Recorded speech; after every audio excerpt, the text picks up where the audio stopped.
안녕하세요. 목양장로 사역 오강입니다. 오강은 교회의 영적 질서와 하나님의 권위라는 주제로 말씀드리기를 원합니다.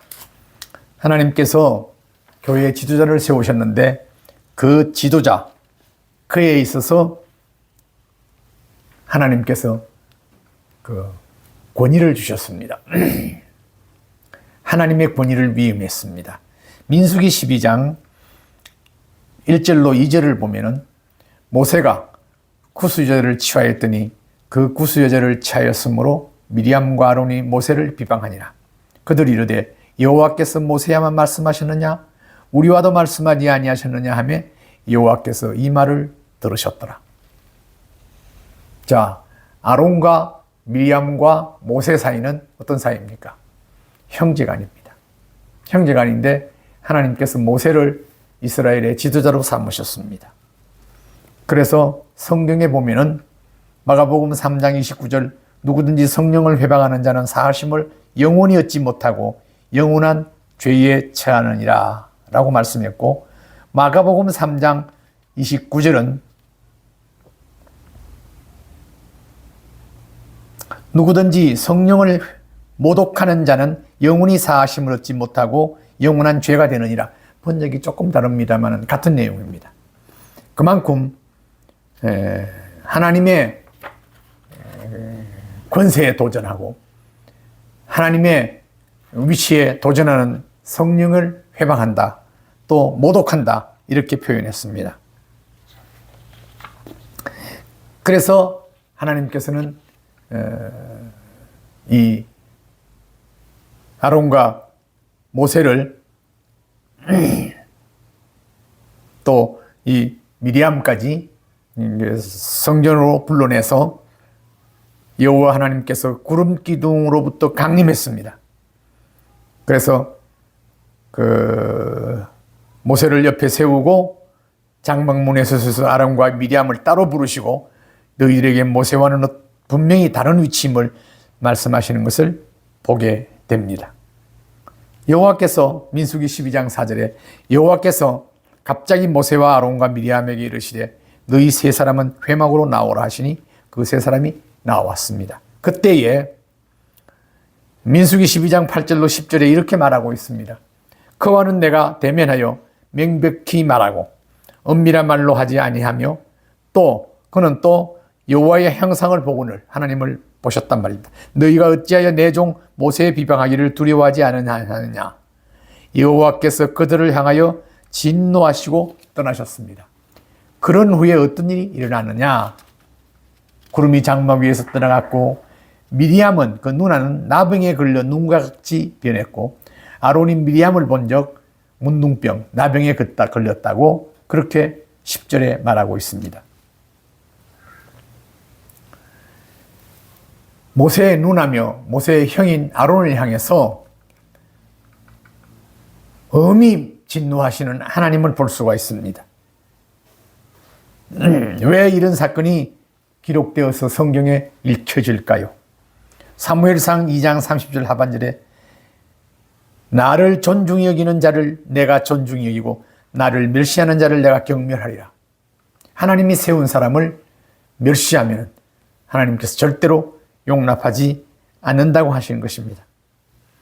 저는 어릴 때부터 교회를 다녔기 때문에 부흥회에 가면은 항상 듣는 말씀이 주의 종을 잘 섬기면은 복을 받는다고 말했습니다. 그런데 하나님의 종이라고 하는 목사님들이 온전한 사람들입니까? 다? 아니잖아요. 그런데도 히브리서 13장 17절에는 이렇게 말하고 있습니다. 너희를 인도하는 자들에게 순종하고 복종하라. 그들은 너희 영혼을 위하여 경성하기를 자신들이 청산할 자인 같이 하느니라. 그들로 하여금 즐거움으로 이것을 하게 하고 근심으로 하게 하지 말라. 그렇지 않으면 너희에게 유익이 없다고 말했습니다. 손해본다는 말이지요.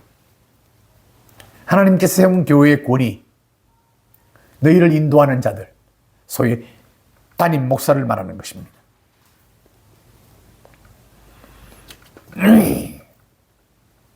제가 은퇴할 무렵에 후임자가 와서 도무지 이해할 수 없는 이야기를 성도들에게 하면서 자기는 원로 목사 때문에 그만둔다고 했습니다. 그리고 개철한다고 했습니다. 꼭 집어서 뭐라고 말하지도 않습니다. 그래서 저는 거기에서 따지고 들었으면 아마 목사끼리 싸우게 될 것입니다. 하나님이 세운 권위에 나도 그런 권위를 받았습니다만 저는 은퇴한 사람입니다. 싸우게 되면 그 싸움하는 것을 보고 성도들이 어떻게 보겠습니까? 성도들이 얼마나 시험을 받겠습니까?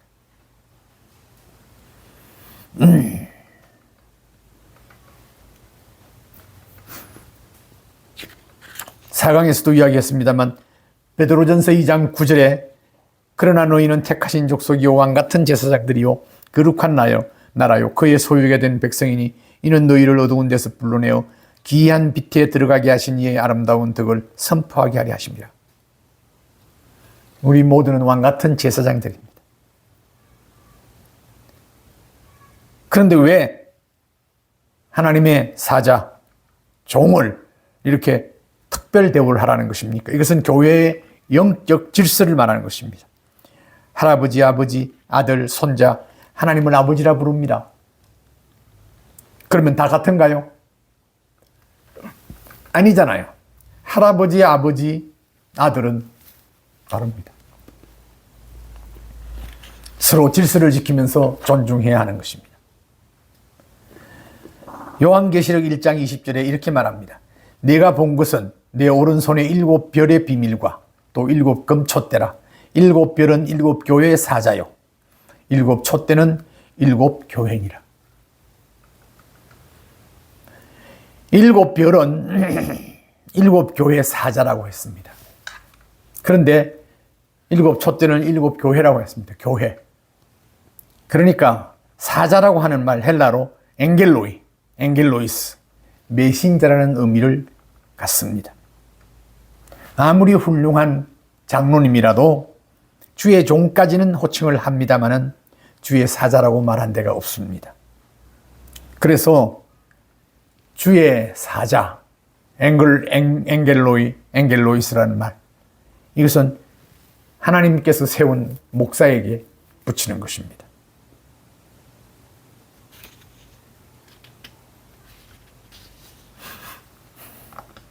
같은 기름 부음을 받은 다윗과 사울 관계, 똑같이 기름 부음을 받았습니다. 그러나 사무엘상 24장 4절에 보면은 이제 사울이 다윗을 쫓아서 죽이려고 하고 있습니다. 그래서 다윗은 끊임없이 도망다니고 있습니다. 그런데 하루는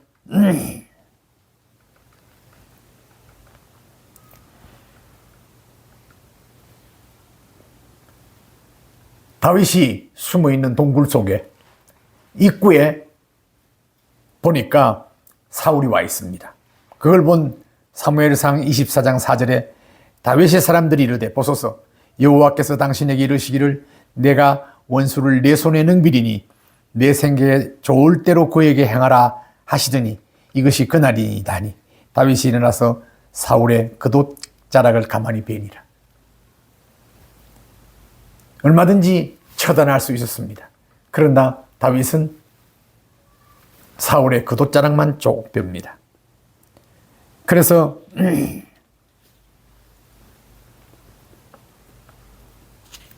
사울을 살린 것이지요.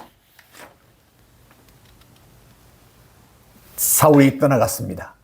그때에 다윗이 왕이여 이것이 뭔 줄 보시오. 이것이 바로 왕의 옷자락입니다. 옷이 잘려있거든. 나는 왕을 해치지 않습니다. 왕이여 나를 해치려고 하지 마세요. 그때에 사울이 다윗에게 이르되 나는 너를 학대하되 너는 나를 선대하니 너는 나보다 어렵도다. 그러나 그때뿐이었습니다. 그 후에 3,000명을 거느리고 또다시 다윗을 추적해 왔습니다. 3,000명이 들에서 전부 다 잠이 들어 있었습니다. 그것을 본 이 다윗의 부하 아비새가 이렇게 말을 합니다. 사무엘상 26장 8절에 아비새가 다윗에게 이르되 하나님이 오늘 당신의 원수를 당신의 손에 넘기셨나이다.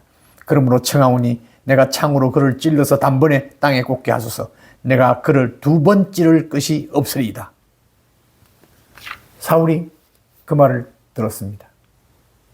얼마 전에도 그렇게 살려줬는데 또 자기를 추적해서 죽이려고 이렇게 하는 것은 도저히 인간적인 면에서 용납이 안 갔습니다. 다 맞는 말입니다.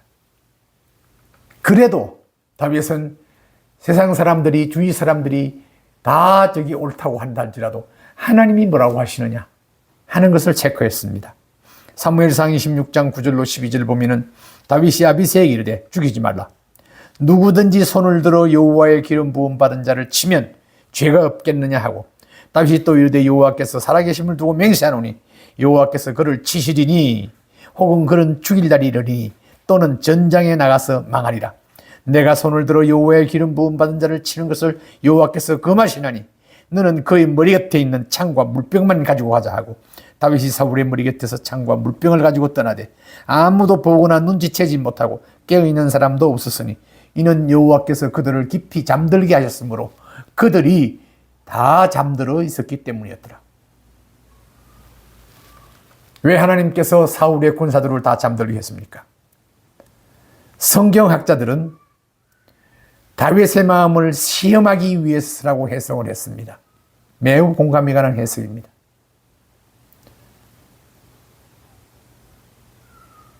이새의 아들 다윗을 보니 내 마음에 합한 사람이라 극찬을 했음을 우리는 알고 있습니다.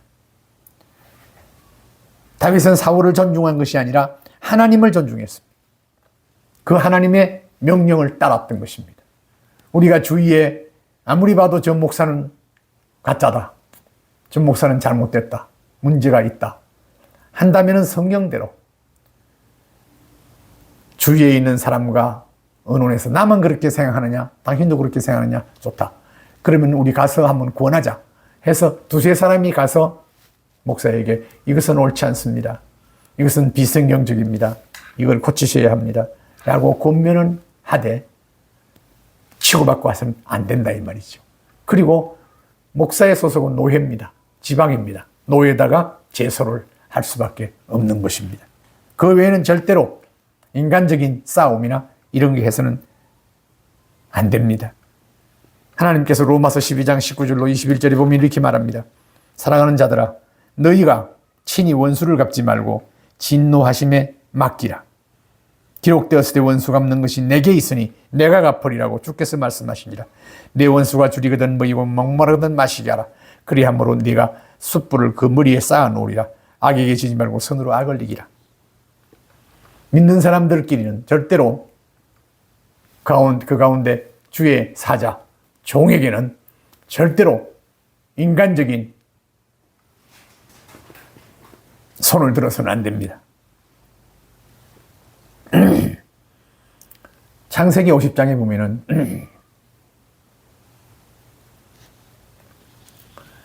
요셉이 이제 총리로 와 있고 그 형들이 와서 요셉이 동생의 보호를 받으면서 사는데 아버지가 세상을 떠나게 됐습니다. 그때에 형들이 이제 아버지도 세상을 떠났으니 이제 요셉이 복수의 칼을 갈지 않겠느냐 하고는 찾아왔습니다. 요셉이 창세기 50장 15절로 17절입니다. 요셉의 형제들이 그들의 아버지가 죽었음을 보고 말하되 요셉이 혹시 우리를 미워하여 우리가 그에게 행한 모든 것을 악을 갚거나 아니할까 하고 요셉에게 말을 전하여 이르되 당신의 아버지가 돌아가시기 전에 명령하여 이르기를 너희는 이같이 요셉에게 이르라. 내 형들이 내게 악을 행하실지라도 이젠 바라건대 그들의 허물과 죄를 용서하라 하셨나니 당신 아버지의 하나님의 종들인 우리 죄를 이제 용서하소서 하며 요셉이 그들이 그렇게 말하는 걸 듣고 울었다고 했습니다. 요셉의 형들이 목숨을 구걸하는 그 말을 할 때에 요셉이 울었대요. 성경은 정언하면서 왜 울었을까요? 형들이 아직도 자기의 노예로 팔은 과거의 죄를 아직 용서받지 못한 동생이 그렇게 자기들을 챙기고 그렇게 해준 것을 모르고 그저 마음 가운데 용서받지 못한 그 마음을 털어놓은 것입니다. 창세기 50장 19절에 이렇게 말합니다. 요셉이 그들에게 이르되 두려워하지 마소서 내가 하나님을 대신하리이까. 참 중요한 말입니다. 하나님께서는 분명히 로마서에 하나님께서 말씀하셨습니다. 너희 원수를 갚지 말고 진노하심에 맡기라. 하나님께 맡기라고 그랬습니다. 하나님께서 알아서 하시는 거예요. 그래서 창세기 50장 20절에 21절에 당신들은 나를 헤아리 하였으나 하나님은 그것을 선으로 바꾸사 오늘날과 같이 많은 백성의 생명을 구원하게 하시리니 하셨나니 당신들은 두려워하지 마소서. 내가 당신들과 당신들의 자녀를 기르리이다 하고 그들은 간곡한 말로 위로하였더라. 이게 하나님의 사람들의 자세인 것입니다. 불의를 보고 침묵해서는 안 됩니다. 그러나 우리는 함부로 비판하고 성토해서도 안 됩니다. 문제 있는 목사에 대해서 하나님께 맡기면서 내가 하나님의 자리를 대신해서는 안 된다 그 말씀인 것입니다. 창세기 12장 3절에 보면 이렇게 말합니다. 나를 축복하는 자에게는 내가 복을 내리고 나를 저주하는 자에게는 내가 저주하리니 땅의 모든 족속이 너로 말미암아 복을 얻을 것이라 하신지라. 하나님께서 우리 예수 믿는 사람을 세상에 살면서 얼마든지 모릅니다. 얼마나 든든한지 모릅니다. 얼마나 축복인지 모릅니다.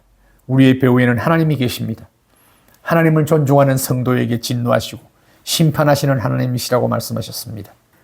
여러분, 생애에 하나님의 권위에 도전하는 불행한 일을 당하지 않기를 주의 이름으로 축원합니다.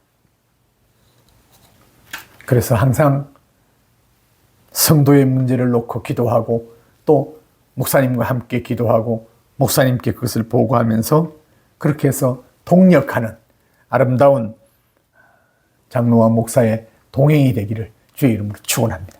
감사합니다.